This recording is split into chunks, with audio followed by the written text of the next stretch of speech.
And so we expect a university that would have some teaching, some courses that would further the understanding of AI, the expertise of AI to the graduate of the universities, because they would be the one that would actually build the models upon which these systems run. And that addresses your point around the accuracy of the system and the relevance of the system within the context of Rwanda. And so I think the more we develop the expertise, the more we collect data upon which this AI system would actually be built on top of, the more relevant and the more accurate the representation of this system would be. So that's one thing.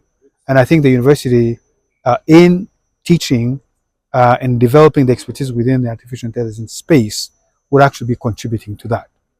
The second point, which is I think you alluded to, was around the policy regarding how AI is governed. This could be on how data is collected, how data is used, and then how do we monitor the models that are built around using artificial intelligence.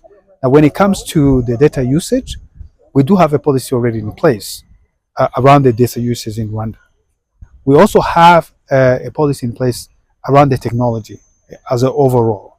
And so there are some levels of policy that are already in place.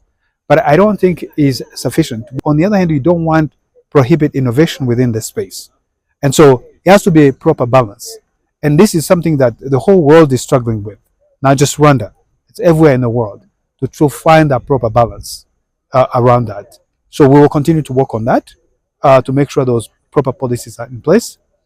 But I think when it comes to university, we need to open up and make the university free to explore and innovate, because we're going to need that as a country.